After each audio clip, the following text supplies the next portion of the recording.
Our next speaker is Joel Singer. He's the Executive Vice President for the California Association of Realtors. It's always nice to be in a crowd of masochists, and I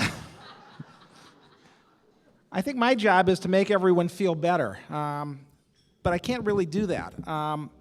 What I can do, though, is talk a little bit about the myth versus the reality in the marketplace. And from my standpoint, this is my third downturn. I was an economist for my first downturn. I was young, fresh out of UCLA. Some of you remember the best definition of an economist is the oldest one, frankly. And the economist is someone who's good with numbers but doesn't have the charisma to be an accountant. So that's where I started. I'm thinking of getting into accountancy soon. But in any case, this is my third downturn. Every downturn is always different. It's always unique. In the 80s, we used to talk about disintermediation, a term that has got quaint and forgotten. In the 90s, we actually thought the problem in the 90s was foreclosures. Silly of us, wasn't it? When it was actually jobs. And this one, of course, is unique in its own way. It is really unique to the extent that we've never seen anything like it in terms of prices. All those charts you saw, I can bring you all of my charts. I normally come up with 70 charts and do them in 10 minutes, and it looks like a video. But you've seen the data. But what I want to talk about from my standpoint is what's happening now is part of the adjustment process. And the adjustment process in this one, we can't really look backwards to the past patterns because the adjustment process is already radically different. Now, first, let me deal a little bit with reality. The only question I think any of us really care about is when is this thing going to turn around? That's the question I get a million times. I was just at a conference with 1,500 people.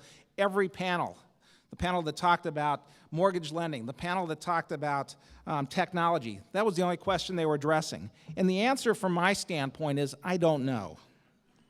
I will tell you this, though. From a measurable standpoint of activity, the bottom in California is past. It's very, very simple. The bottom in the fourth quarter was about 270,000 units. I'm speaking about existing homes, 270,000 units on an annualized basis. The second quarter, the number was over 400,000. I can't talk about numbers we're releasing in the next couple of months, but from my standpoint, they're going to verify exactly that pattern. We're up 50% on activity from the bottom. Now, having said that, why does it feel so bad? And it feels really bad because prices are down and down dramatically. If you had asked any one of us in this room whether they would take a look at a chart and see a bunch of 20 to 30 to even 40% annual drops in median price housing, would you have believed it 2 years ago? It's absolutely unprecedented. And even though I can tell you those drops are exaggerated by a change in the housing composition, a change that occurred first in 2006 when the bottom end dropped, and now in 2008 when the top end has disappeared, it doesn't make any difference. Real prices are down, they're down dramatically, and the fact of the matter is they continue to bottom, even as activity has picked up 50%. So what in this picture suggests that we're adjusting? Does it look like what we've experienced up till now? Well, let me suggest to you we are adjusting, and there's a couple things that make that clear to me. One, my friend Rich's comments earlier about what's happening to new housing. New housing has been squeezed out of the marketplace. I represent the Hummers, by the way. We're still there. The other people who've been squeezed out of the marketplace are who? What we call the civilian seller. It is a marketplace today that is entirely a marketplace of necessitous sellers and or distressed properties. In some markets, you've got 75 to 80% of the listings, you saw the foreclosure numbers earlier, that are in some way distressed properties. In other markets, the number is even higher. For the state as a whole, roughly 2 out of 3 transactions are distressed transactions. And the question is, when is that going to change? When does this thing really turn around? Well, you heard data that says 2009 is going to be bad, and I agree with that. One of the slides I would share with you is a slide showing foreclosures likely foreclosures, continuing to be high throughout 2009. I don't think the reverberations, by the way, the echo effect is quite as strong as 2010, but I'm not in the business of selling foreclosure data either. So, from my standpoint, it's really hard to tell what's going to happen beyond '09, but '09 is certainly going to be a market distressed, sales being the norm. Now, how long are prices going to drop? Well, let's talk about it. What would we look for to mark a bottom? One, we'd look at the number of sales. I already mentioned sales are up 50%, but we know prices are still dropping. So that in and of itself is hardly a bottom. What else would we look for? Inventory. Rich talked about the new housing inventory dropping when you're building that little, and most of that building, many of it is rental, multifamily housing, still a sector that has fairly low vacancy, and one could argue the vacancy factor there is not going to go up as people vacate ownership for rentals. The inventory is moving down to a 6-month supply of housing compared to a 14-month supply of existing housing a year and a half ago. Yet prices are still falling rapidly. So the real question is, what's going to turn it around? Well, let me tell you what's not going to turn it around.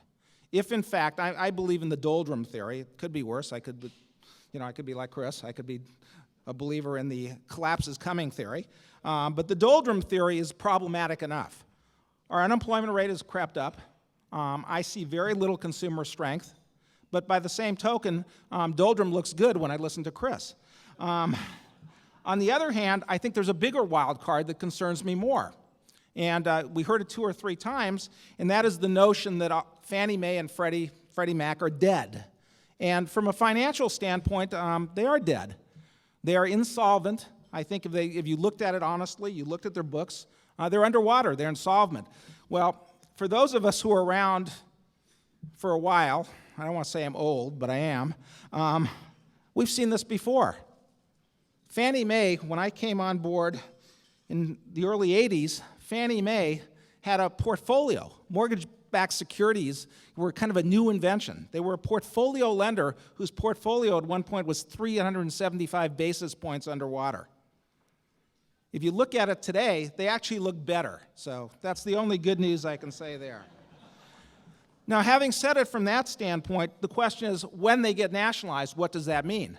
Well, if they get nationalized, my suspicion is it's going to be a further jolt to the marketplace. If they disappear, and frankly, there's a lot of reasons why their stockholders and shareholders, and certainly their corporate leadership, deserves to be eviscerated. One of the reasons is not for the good of the economy. The fact of the matter is that Fannie and Freddie are at this point at the highest level of housing support that I've ever seen in my 30 years of doing this. They account for roughly 90%, along with FHA, 90% of all loans that are being made in the current marketplace. So you have 2 very large wild cards, the economy and the GSEs. So what does this all mean for those of us, who are in the business? Well, when I put this all together, the one thing I can't explain is that 50% increase in existing homes activity. I don't have a good way of explaining that. I can talk to you about affordability having improved a great deal, and it has. Affordability is much higher than it used to be. But Bruce always tells me my affordability numbers are ridiculous anyway, because when affordability goes down, the market goes up. That's the Bruce theory, and we'll talk about that maybe later. But the fact of the matter is that affordability has improved. The number of first-time buyers this year, interestingly enough, will be 50% of the marketplace. And in fact, the number of first-time buyers this year is going to increase and be at the highest level we've seen in 3 years. So there are opportunities out there. First-time buyers are out there.